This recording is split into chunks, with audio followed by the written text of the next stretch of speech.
ఎన్నికల వేళ తిరుపతి జిల్లా కొత్త కలెక్టర్ లక్ష్మీ షా విషాదంలో చిక్కుకున్నారు. ఎమ్మెల్యే భూమన కరుణాకర్ రెడ్డి ఇంటికి వెళ్లి కలెక్టర్ లక్ష్మీ షా, తిరుపతి కమిషనర్ అతిథి సింగ్ కలవడంపై ఆగ్రహం వ్యక్తం చేశారు జనసేన ఇన్ఛార్జ్ కిరణ్ రాయల్.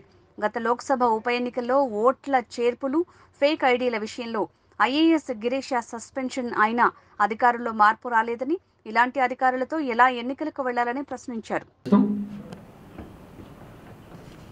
ఈ రాష్ట్రంలో ఇంకొక 10 రోజుల్లో ఎన్నికల కోడ్ రాబోతున్న సందర్భంలో ఏదో తూతు మంత్రంగా అధికారులు మార్చాలి కాబట్టి అధికార పార్టీ ఎవరైతే వాళ్ళకి బాగా పనికొస్తారో ఆయన తెచ్చుకొని ఎమ్మెల్యేలు కానివ్వండి, మంత్రులు కానివ్వండి, అందుబాటులో ఎవరైతే బాగా ఫేవర్గా పనిచేస్తారనిపించో ఐఏఎస్ని ఐపీఎస్ని మార్చుకుంటున్నారు.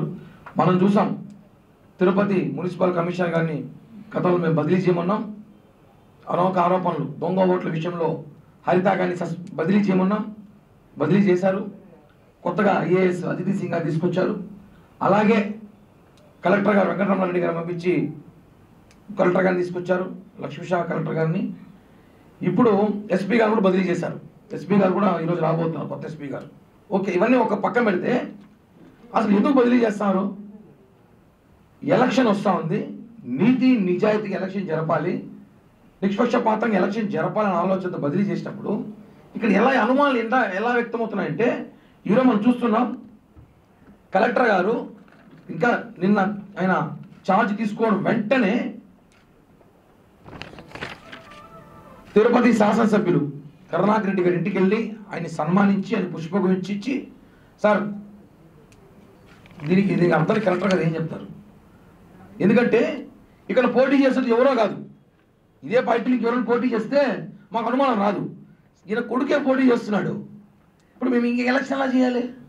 ఈయన కొడుకు పోటీ చేస్తున్నప్పుడు నువ్వు ఆయన తండ్రి దగ్గరికి వెళ్ళి సన్మానించి పుష్పగుచ్చి ఇచ్చిస్తే ఒక ఐఏఎస్ సోదరుడు కలెక్టర్ గారు, ఇంకా మా ప్రజల్లోకి ఎన్ని అనుమానాలు వస్తాయి? ఇప్పుడు ఎలక్షన్ చేయగలుగుతాం? మేము ఎలక్షన్ ఉండగలుగుతామా?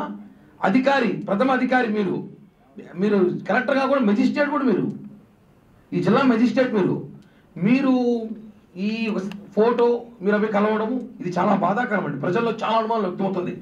మేము కష్టపడి ఎలక్షన్ చేయాలని సిద్ధమవుతుంటే మీరు ఇలా కలిసి ఏం సంకేతం ప్రజలకు ఇస్తున్నారు?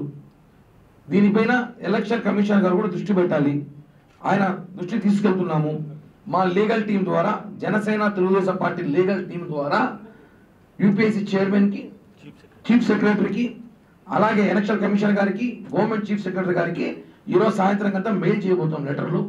ఎందుకంటే వీళ్ళని ఎందుకు తిరుపతి ట్రాన్స్ఫర్ చేశారు, ఇలా రావడం వల్ల ఎలక్షన్కి ఏమైనా ఉపయోగపడతారా? కనీసం చాలా అనుమానాలు వ్యక్తమవుతున్నాయి. మీరు చూసారు గతంలో కూడా గిరీష తిరుపతి మున్సిపల్ కమిషనర్ 38,000 దొంగోట్లకు ఆయన సూత్రధారి అని చెప్పి ఆయన సస్పెండ్ చేసి విజయవాడ దాటి వెళ్ళకూడదని చెప్పి ఇంట్లో కూర్చోబెట్టారు. అంత జరిగినా కూడా ఐఏఎస్లు ఇంత దారుణం ఉందంటే, అంటే నేను ఒక ఐఏఎస్ గురించి మాట్లాడటం లేదు, ఈయన గురించి కాదు.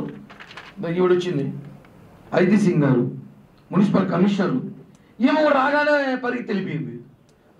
అంటే ఇందాక విజయ్ కుమార్ గారు చెప్పినట్టు టీటీడీ చైర్మన్ గారు టీటీడీ హోదాలో ఉండి మీరు టీటీడీ జైఓనో ఈఓనో అని అంటే ఓకే, మీ బాస్ ఆయన వెళ్ళండి. ఆయన శాసనసభ్యుడు ఇక్కడ, మీరు ఆయనకైనా పెద్ద హోదాలో పోస్టులో ఉండి ఐపీఎస్లు ఐఏఎస్ చదువుకొని మీరు వాళ్ళు సన్మానాలు చేసుకుంటూ అంటే మేము చూడడానికి ఏమైనా మాహితి అయితేమా మీరు సన్మానాలు చేసుకుంటాను మేము చూస్తాడానికి? ఈ విషయాన్ని సీరియస్గా జనసేన పార్టీ, తెలుగుదేశం పార్టీ ఖండిస్తుంది. వీళ్ళపైన చర్యలు తీసుకోవాల్సిందిగా ఈ దృష్టి ఎలక్షన్ కమిషన్ దృష్టి తీసుకెళ్తున్నాము. మేమేమి వీళ్ళకి వ్యతిరేకత ఏమి కాదు, మేము గౌరవిస్తాం. ఐఏఎస్లు అంటే జనసేన పార్టీలో ఉన్న నాయకులు కూడా మనం గౌరవించాల్సిన బాధ్యత ఉంది. ఇలాంటి సంకేతం ఎలక్షన్ టైంలో కరెక్ట్ కాదు. ఇది ప్రజల్లో వేరే విధంగా పోతా ఉంది. కాబట్టి దీనిపైన సమాధానం ఎవరు చెప్తారో జనసేన పార్టీ తరఫున మేము అడుగుతున్నాం. ఏమున్నా సరే లీగల్గా ప్రొసీడ్ అవ్వాలని డిసిజన్ తీసుకున్నాం. కాబట్టి అడ్వకేట్ సమక్షంలోనే ఈరోజు సాయంత్రం అంతా కూడా వాళ్ళ మీద ఎలక్షన్ కమిషనర్ గారికి లేఖ రాయబోతున్నాం. ఎలక్షన్ కమిషనర్ గారు ఏ నిర్ణయం తీసుకుంటారో దీనిపైన వివేచన చూడాల్సిన అవసరం అయితే ఉంది.